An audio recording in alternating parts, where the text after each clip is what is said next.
تہجد کے آنسو مسلح موتی ہوتے ہیں، قیمتی، شفاف اور آنکھوں سے ڈرتے ہی بہت سے درد و غم اپنے اندر بہا کر لے جاتے ہیں۔ یہ وہ وقت ہوتا ہے جب ہم اپنے ٹوٹے ہوئے دل کی رودات اس کے بنانے والے کو بنا کسی جھجک کے تفصیل سے سنا سکتے ہیں۔ رب سب کو دیتا ہے، وہ کسی کو انکار نہیں کرتا، لیکن رب اس کے لیے خاص اہتمام کرتا ہے جس نے عمر پر اپنے رب کے لیے اہتمام کیا ہو۔ دیکھیں کہ رب بہت شرم و حیا والا ہے۔ جس بندے نے ساری عمر کسی کی مدد کرنے سے انکار نہیں کیا، رب اسے کیسے انکار کرے گا؟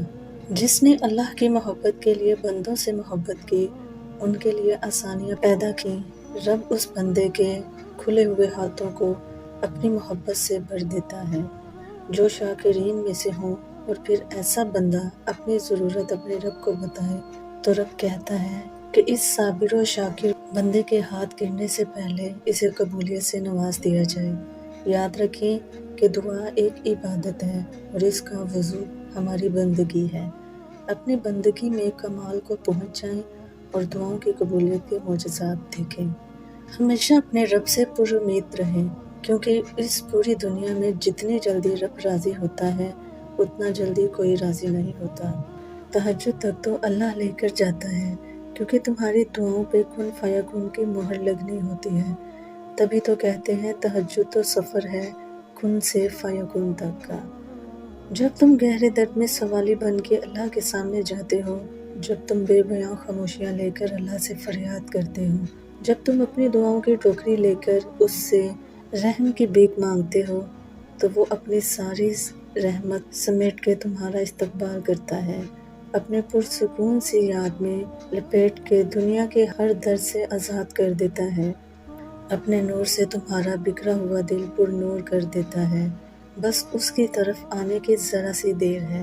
اللہ سے یقین سے مانگے، دعائیں نصیب سے نہیں بلکہ نصیب دعاؤں سے بدلتے ہیں۔ آپ اتنے یقین سے مانگو کہ آپ کے یقین کے بعد کہانی معجزوں کی لکھی جائے۔ اللہ ہر دعا کا جواب دیتا ہے، بس ذرائع مختلف ہوتے ہیں۔ کبھی وہ آپ کو کسی سے ملوا کر جواب دیتا ہے تو کبھی آپ سے اس کو دور کر کے، کبھی وہ ہواؤں کے ذریعے پیغام بھیجتا ہے تو کبھی اپنا جواب کسی ٹھوکر میں چھپا دیتا ہے، کبھی وہ سجدے میں گرا کر اپنی مصلحتیں سمجھا دیتا ہے اور کبھی ہاتھ تھام کر صبر کا صلہ دیتا ہے۔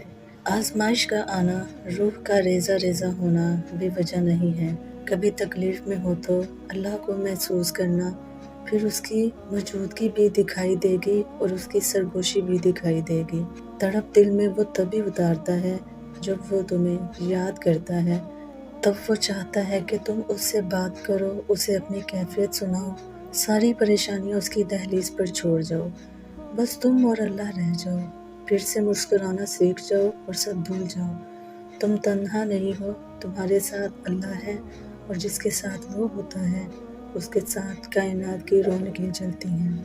ایک مرتبہ ایک ولی سے ابلیس نے کہا، تجھے اللہ پر بہت یقین ہے تو اونچے پہاڑ پر چڑھ کر چھلانگ لگا دے، دیکھتے ہیں کہ تیرا اللہ تجھے بچاتا ہے کہ نہیں۔ ولی نے جواب دیا، یہ اللہ کا کام ہے کہ مجھے آزمائے، میرا کام نہیں کہ میں اپنے رب کو آزماؤں۔ سبحان اللہ۔ آپ کو کس نے کہا کہ اللہ ہماری باتوں کا جواب نہیں دیتا؟ کس نے کہا کہ وہ ہماری طرف متوجہ نہیں ہوتا؟ کس نے کہا وہ ہماری دعاؤں کو قبول نہیں کرتا؟ وہ تو پاک ذات ہے، اس نے وعدہ کیا ہوا ہے کہ تمہیں دے گا، تم مانگ کر تو دیکھو۔ وہ آسمان کا نور ہے جو راتوں کے پچھلے پہر 7ویں آسمان تک آتا ہے اور کہتا ہے، کوئی ہے مجھ سے مانگنے والا جسے میں عطا کروں، کوئی ہے مجھ سے محبت کرنے والا تاکہ میں بھی اس سے محبت کروں، کوئی ہے جو غم میں مبتلا ہے، میں اس کے غم مٹا دوں۔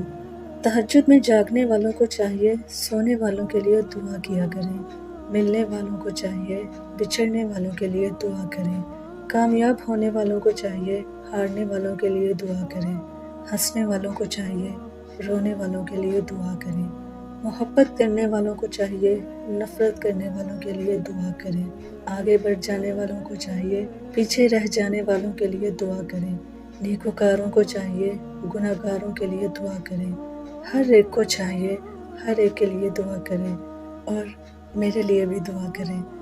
جن دعاؤں کو تم ناممکن سمجھ کر مانگنا چھوڑ دیتے ہو، کیا پتہ ان کے پورا ہونے کا وقت قریب ہی ہو۔ جانتے ہیں کچھ لوگ اللہ پاک کے در کے لیے ہی پیدا کیے جاتے ہیں۔ اللہ پاک ان کو چن لیتا ہے، کبھی رلا کر، کبھی آزما کر، کبھی تکلیف دے کر۔ وہ اپنے خاص بندوں کو دوسروں سے الگ کر دیتا ہے۔ کچھ اس مقام تک خود چل کر آتے ہیں، کچھ کو کھینچ کر لایا جاتا ہے۔ بندے کی کیا مجال اللہ پاک کے حکم سے سرتابی کرے، اسے دکھ کی بٹی سے گزار کر کندن بنا کر اللہ پاک اس کے دل کا مکین بن جاتا ہے، اور جس کو اللہ پاک مل جائے پھر اس کو سب کچھ مل جاتا ہے۔ اللہ پاک کی محبت ہی اصل محبت ہے۔ خود کو رب اور رب کی عطا مانگنے والا بناؤ، تو اگر درد رات پر سونے نہیں دیتے تو جان لو کہ وہ منتظر ہے تمہارا، ابھی بھی اس کو انتظار ہے تمہاری دعاؤں کا۔ مانگ لو، ابھی بھی کچھ نہیں بگڑا، ابھی بھی وہ سب ہو سکتا ہے جو تم چاہتے ہو، ابھی بھی وہ سب مل سکتا ہے جو تم مانگتے ہو، ابھی بھی قبولیت کی ایک گھڑی باقی ہے، ابھی بھی تہجد کا پلڑا مقدر پر بھاری ہے۔ اللہ پاک نے سورہ بقرہ کی آیت نمبر 45 میں ارشاد فرمایا، اور صبر اور نماز سے مدد حاصل کرو۔ تو دیکھو، جب کوئی ایسی آزمائش آ جائے کہ کوئی راستہ نظر نہ آ رہا ہو، آپ کو حق پر ہوتے ہوئے بھی مشکلات کا سامنا کرنا پڑے، تو ایسے میں اپنا اللہ پر یقین اور پختہ کر لینا، فوراً اٹھنا، وضو کرنا، خشوع کے ساتھ نماز ادا کرنا اور اللہ سے مدد مانگنا کہ اللہ آپ تو جانتے ہیں میں سب کچھ چھوڑ کر صرف آپ کے لیے یہاں تک آیا ہوں، اب مجھے ثابت قدم رکھنا، مجھے اپنے نفس کے حوالے نہ کرنا، مجھے شیطان کے وسوسوں سے بچا لینا، میں ماضی کے گناہ میں پھر نہیں پڑنا چاہتا۔ پھر دیکھنا اللہ کیسے تمہاری مدد کرتا ہے، کیونکہ یہ تو صرف تمہارے یقین کی آزمائش تھی۔ تم تو خوش نصیب ہو کہ اس نے تمہیں ہدایت دی اور اپنے راستے کے لیے چنا۔ جو دعائیں تمہیں اتنی پیاری ہوتی ہیں نا، انہیں مانگنے کا انداز بھی بہت پیارا ہونا چاہیے، اتنا پیارا کہ اللہ پہلی بار میں ہی ان پر کن کہہ دے۔ اور پتہ ہے اللہ کو اتنا پیارا انداز کس کا لگتا ہے؟ تہجد پڑھنے والوں کا۔ آپ کو جو چاہیے، اگر آپ نے اسے اللہ سے تہجد میں نہیں مانگا تو پھر کیا مانگا؟ تہجد کے وقت اللہ وہ دعائیں بھی سن لیتا ہے جسے دنیا ناممکن کا خطاب دے چکی ہوتی ہے۔ مسلسل ایک ہی دعا کو ہر نماز میں مانگنا کوئی اتفاق نہیں ہوتا۔ یقین رکھیں، اگر اللہ دل سے دعا کا خیال نہیں نکالتا تو پھر اس دعا کا پورا ہونا آپ کے نصیب میں لکھا جا چکا ہے۔ سو ویورز، یہ تھی ہماری آج کی ویڈیو۔ امید ہے آج کی ویڈیو آپ کو ہماری ضرور پسند آئی ہوگی۔ اللہ تعالیٰ آپ سب کی تمام نیک دلی حاجات کو پورا کرے، آپ سب کی تمام پریشانیوں، دکھ تکلیفوں کو دور کرے۔